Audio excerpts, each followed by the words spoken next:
দাঁড়িয়ে যে তার মধ্যে দিয়ে ফোন যাচ্ছে, মন্দিরের ভেতরে ঢোকার মুখে ফোন চুরিয়েছে, এইটা কীভাবে আপনারা দেখছেন? দেখেন আমাদের ফোন যাচ্ছে এবং ফোন রিকভারিও হয়েছে, অনেকগুলো ফোন রিকভারি হয়েছে। এটা ছাড়া আগের বারও আমাদের অনেকগুলো যেরকম টাউট ছিল, পিক পকেটে ছিল, ওদেরকেও ধরা হয়েছে আর এবারও ধরা হয়েছে। তো ওদের সাথে সাথে এখানে নট জাস্ট এখানে বাট অনেকে আমাদের পিএবি যেগুলো আছে, পিএবিতে আমাদের এটা করা হয়েছে। তো টাইম টু টাইম আমাদের অবভিয়াসলি লোক অসম্ভব মানে বেশি আছে।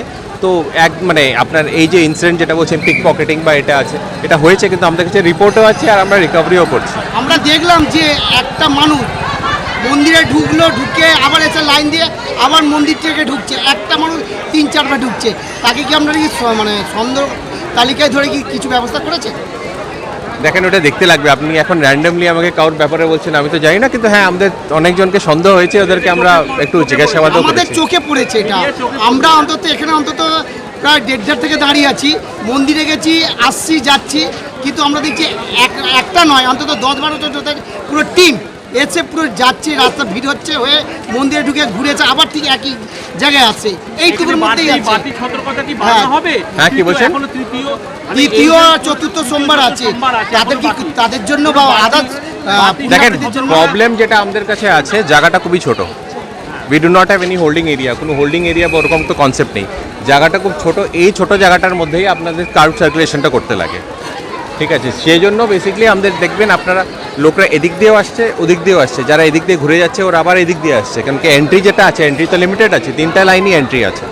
তো এখন এটার জন্য আপনাদের সার্কুলেশনের জন্য, কারণ কি আপনারা দেখবেন আমরা কোনো সময় ওই লাইনটাকে আটকাচ্ছি, কোনো সময় এই লাইনটাকে ছাড়ছি। আপনার ব্রিথ যেটা আছে আপনার ভিতরে, আপনারা তো গেছেন, গিয়ে দেখেছেন 10 ফিট থেকে 12 ফিট, তো ওটা একটা বড় কনস্ট্রেন্ট আছে। তো আমাদের সার্কুলেশন করতে লাগছে, আমাদের মেইন যেটা আছে যত তাড়াতাড়ি এটাকে নর্মালাইজ করা যায়। আগেরবার আমাদের মোটামুটি যা টাইম লেগেছিলো, এবারও আমাদের মোটামুটি ওরকমই মনে হচ্ছে, প্রায় 10টা-12টা বাজবেই আর কি নর্মালাইজ করার জন্য।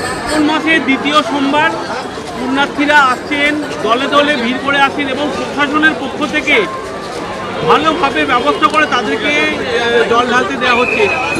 প্রায় 12 লাখের মোটামুটি ওরকম হবে আর কি। আমরা এস্টিমেটটা পরে পাবো যখন পুরো ক্যালকুলেশন হবে। কিন্তু পুণ্যার্থীরা যেটা নিমাইতীর্থ ঘাট দিয়ে জল নিয়ে এসছেন, এবং ওটা ছাড়া এবার তারকেশ্বর স্টেশন থেকেও অনেক পুণ্যার্থীরা এসছেন আর কি, কেন কি ট্রেনের ফ্রিকোয়েন্সিও বাড়ার কারণে। তো আজ মন্দির খোলার পর থেকে রাত্রে 11:30 থেকে 12টার মধ্যে মন্দির খোলার পরে কন্টিনিউয়াস ভিড় চলছে। আমাদের পুলিশ তো আছেই, সবখানে ডিপ্লয়মেন্ট। তো এখনও নর্মালাইজ করতে এখন বাজে আপনার 6:30। আমার মনে হয় নর্মালাইজ করতে একটু টাইম লাগবে। তো ভিড় অনেক আছে। এটা ছাড়া আমাদের টাইম হ্যাঁ ভিড়ের জন্য, আর এখানে তো গাড়ি মুভমেন্ট কিছু না, তো গাড়ি সবাইকে ছেড়ে অন্যখানে ছেড়ে, তো এখানে মোটামুটি যারা ডিউটি করছে 12 ঘন্টা, প্রায় 10 ঘন্টা 12 ঘন্টা তো দাঁড়িয়ে আছেন। তো এখন ডিউটি শিফটটা চেঞ্জও হবে আর কি। এটা ছাড়া ভিড়টা আপনি দেখতে পাচ্ছেন, হ্যাঁ ইন্টেন্সিটি বা ভিড়টাও খুব বেশি আছে আর কি। প্রশাসনের পক্ষ থেকে কি ব্যবস্থা নেওয়া হয়েছে এবারে?